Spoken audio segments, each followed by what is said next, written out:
just concluded this hearing. It went on all day, and for the first time, it was a historic hearing. We had 4 CEOs from the top fossil fuel companies where they testified and admitted that fossil fuel burning contributed to the climate change and that the crisis was real and that we urgently needed to act to address it. I think that's important that they acknowledged it, but they did not acknowledge the disinformation campaign that has been going on since the 1970s, when their own internal scientists were telling them that it was a crisis in our country, and they were doing just the opposite and saying that it wasn't. And in fact, funding front groups, over 150 public relation firms and social media and advertisements saying just the opposite. So we were issuing subpoenas today because they have not given us the information that we requested. They gave a lot of material that was absolutely public that you could get from their annual report or from their website, but they didn't answer the crucial questions that we were asking about their internal communications among their CEOs and among their top executives, their climate strategies and their actions, and to combat, they say they're combating climate change, but their actions look very differently. We want very much to see the money trail. We want to see the funding that they are putting out to front groups and over 150 public relations firms and massive advertisements. We need to see all of this.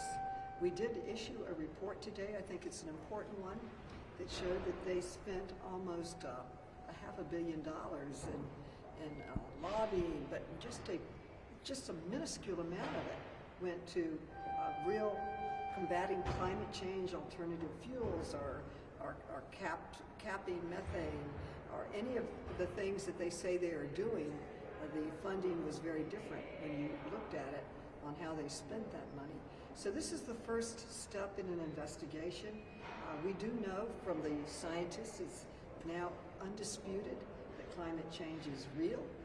From New York, we were just battered by Hurricane Ida. We are seeing record wildfires out west and biblical floods, and it is projected to get worse and worse and worse, and can destroy our climate, can destroy our lives, our planet, the only home that we have.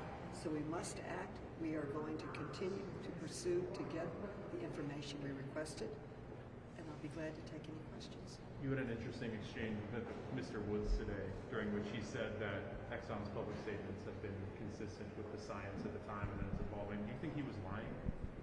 Yes.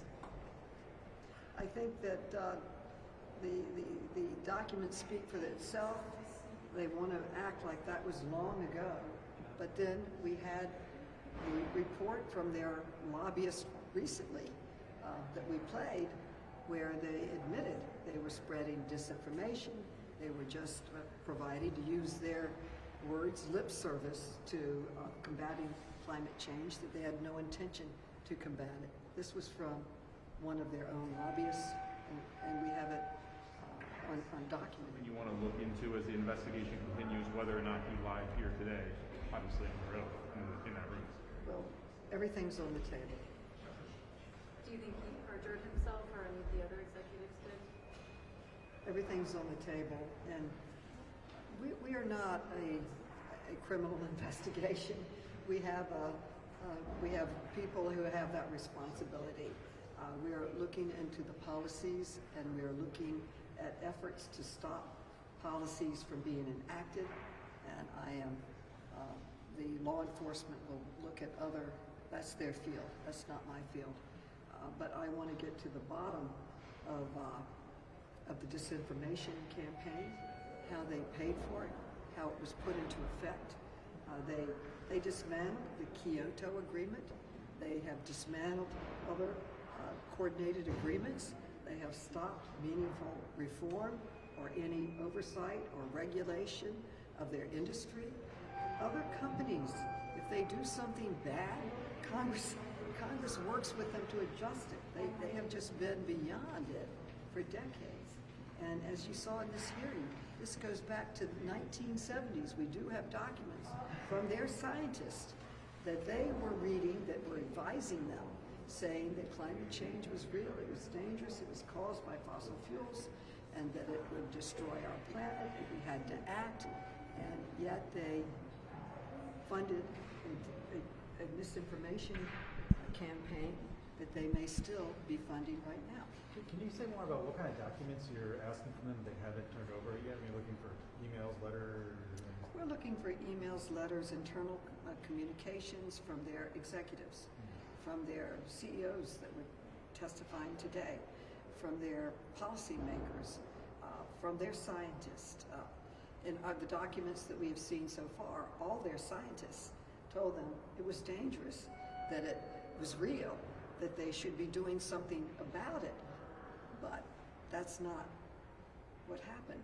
And are your subpoenas, I mean, are you focusing on one company in particular? I mean, most of the stuff looks like it's focused on Exxon, but are you going to be, continuing Well, to... the subpoenas will very soon be public. So you can see for yourself, see the documents. We are sending them out today. We wanted to just give them to Mr. Comer first for his review.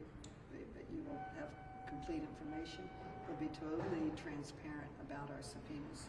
And again, it's not what we wanted to do. We gave them ample time. 6 weeks out, we asked for the documents. They didn't come in, we asked for them again. We made phone calls, we wrote letters, and we indicated that we were not interested in public documents or annual reports. We're interested in the money trail. We're interested in the funding of disinformation. And we have allegations that have come in. We need to know if they're true.